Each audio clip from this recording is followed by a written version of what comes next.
जय हिंद दोस्तों, आज हम कार्बन के बारे में पढ़ेंगे। कार्बन क्या होता है, कार्बन के अपर रूप क्या होते हैं और उसके अपर रूप के बारे में पढ़ेंगे। अपर रूप कौन कौन से होते हैं, हीरा, ग्रेफाइट, फ्लोरीन, ग्रेफीन, इन सब के बारे में आज हम क्या करेंगे, अध्ययन करेंगे। श्रृंखलन गुण क्या होता है, इसके बारे में भी हम जानेंगे।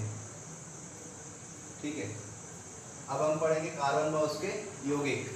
अब कार्बन क्या है, कार्बन क्या है, एक अधातु है। कार्बन क्या है, एक अधातु है।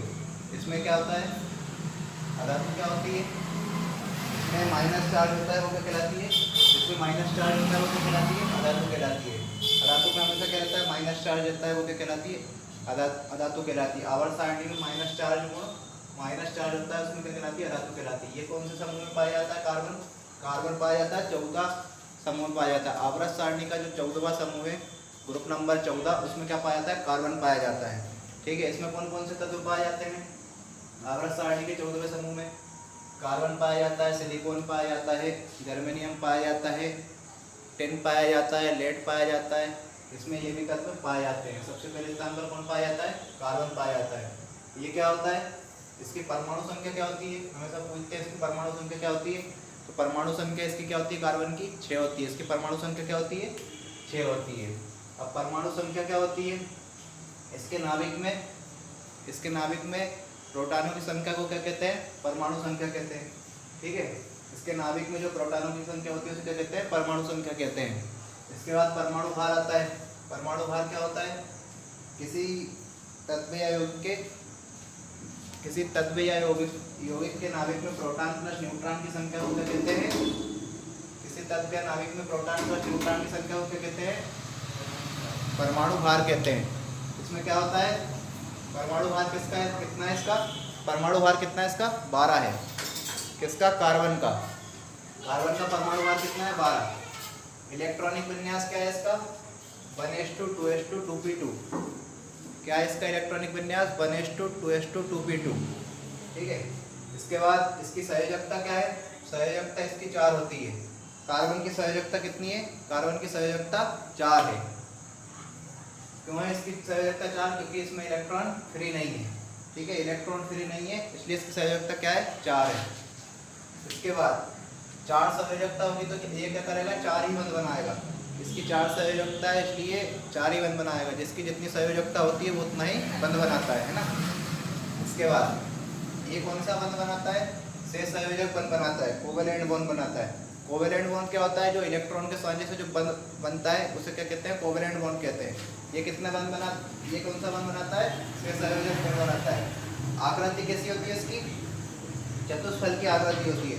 हमेशा पूछते हैं कार्बन की आकृति कैसी होती है, तो कार्बन की आकृति कैसी होती है, चतुष्फल की आकृति होती है। इसके बाद आता है, ये क्या करता है, सबसे अधिक श्रृंखलन गुण बनाता है। आवर्त सारणी में सबसे अधिक श्रृंखलन गुण कौन बनाता है, कार्बन बनाता है। इसके बाद कौन बनाता है, सिलिकॉन बनाता है। कार्बन के बाद कौन बनाता है, सिलिकॉन। श्रृंखलन गुण क्या होता है, जो अपने जैसे तत्वों को आपस में जोड़ने उसे क्या कहते हैं, श्रृंखलन गुण कहते हैं। अब आगे क्या आता है, कार्बन के कितने अपर रूप होते हैं, 4 अपर रूप होते हैं। कौन कौन से, अभी स्टार्टिंग में बताया था, हीरा, ग्रेफाइट, फ्लोरीन और ग्रेफीन। ये क्या होते हैं, कार्बन के 4 अपर रूप होते हैं। अब हम इनके बारे में एक एक करके पढ़ेंगे। सबसे पहले क्या आता है, हीरा। हीरा क्या होता है, प्राकृतिक सबसे शुद्ध रूप होता है। ठीक है, जो प्राकृतिक सबसे कठोर होता है क्या होता है, हीरा। प्रकृति में सबसे कठोर वस्तु क्या है, हीरा। कहाँ से निकलता है हीरा, पता ही होगा आप लोगों को, कोयले की खान से निकलता है। इसके बाद कैसे बनता है, एक कार्बन के साथ 4 अन्य कार्बन जुड़ते हैं तो क्या बनता है, हीरा बनता है। ठीक है, ये इसकी आकृति कैसी होती है, चतुष्फल की आकृति होती है। हीरे की आकृति कैसी होती है, चतुष्फल की आकृति होती है। ये क्वेश्चन हमेशा पूछ लेते हैं, हीरे की आकृति कैसी होती है, तो चतुष्फल की होती है। ये क्या होता है, कुचालक होता है। अब कुचालक क्या है, जिसमें विद्युत धारा प्रवाहित नहीं की जा सकती, वो क्या होता है, कुचालक होता है। इसमें फ्री इलेक्ट्रॉन भी नहीं होते। ठीक है, वो कुचालक होता है। इसका गलनांक बिंदु क्या है, हीरे को अपन गलाएंगे तो कितने डिग्री सेल्सियस पर गलेगा, 4726 डिग्री सेल्सियस पर हीरा गलेगा। ठीक है, ये क्या होता है, 5 कलर में पाया जाता है। जिसमें जो ब्लैक कलर होता है, इसका पूछ लेते हैं हमेशा, इसको क्या कहते हैं, कार्बोनेट कहते हैं। इसे क्या कहते हैं, कार्बोनेट कहते हैं। इसके बाद sp3 संकरण, इसमें क्या होता है sp3 संकरण होता है। अब संकरण क्या होता है, संकरण क्या होता है, संकरण जो होता है जिसमें ऊर्जा तो समान होती है लेकिन आकृति अलग अलग होती है, उन सबको जोड़ना और समान आकृति के बनाना क्या कहलाता है, संकरण कहलाता है। अब अपन पढ़ेंगे ग्रेफाइट के बारे में। ग्रेफाइट क्या होता है, ये क्या होता है, प्राकृतिक सबसे मुलायम होता है। ग्रेफाइट क्या होता है, प्राकृतिक सबसे मुलायम होता है। ये क्या होता है, एक कार्बन के साथ 3 अन्य कार्बन जोड़ते हैं तो क्या बनता है, ग्रेफाइट बनता है। ठीक है, इसके बाद ग्रेफाइट की संरचना कैसी होती है ये पूछ ले तो ग्रेफाइट की संरचना होती है रेखीय संरचना। ग्रेफाइट की संरचना कैसी होती है, रेखीय संरचना। इसके बाद ये क्या होता है, विद्युत का सुचालक होता है, जिसमें विद्युत धारा प्रवाहित की जाए वह क्या कहलाता है, सुचालक होता है। इसमें क्या होता है, एक इलेक्ट्रॉन फ्री होता है, इसलिए क्या कहलाता है, ये विद्युत का सुचालक कहलाता है। अब इसका जो नाभिकीय यंत्र होता है, नाभिकीय रिएक्टर, ग्रेफाइट का प्रयोग उसमें मंदक के रूप में करते हैं। ठीक है, मंदक के रूप में क्या करते हैं, ग्रेफाइट का प्रयोग करते हैं नाभिकीय रिएक्टर में। इसमें कौन सा बंद होता है, वंडरवॉल बंद होता है। जो सबसे कमजोर बंद होता है क्या होता है, वंडरवॉल बंद। क्या किस में पाया जाता है, वो ग्रेफाइट में पाया जाता है। ग्रेफाइट काफी चिकना होता है, अपनी पेंसिल भी क्या किसकी बनती है, ग्रेफाइट की बनती है। इसके बाद इसमें sp2 संकरण होता है। संकरण अभी बताया था क्या होता है, जिसमें मतलब कोई भी तत्व यौगिक होता है जिसमें समान ऊर्जा व भिन्न भिन्न आकृति के मिलकर समान आकृति व समान ऊर्जा के तत्व बनाए वो क्या कहलाता है, संकरण कहलाता है। अब कृत्रिम ग्रेफाइट कैसे बनाते हैं, जो बुझा हुआ कोयला होता है और सिलिकॉन होता है, इसको 3500 डिग्री सेल्सियस पर ठंडा करते हैं तो क्या बनता है, कृत्रिम ग्रेफाइट बनता है। ठीक है, इसके बाद अपन क्या पढ़ेंगे, फुलेरीन के बारे में।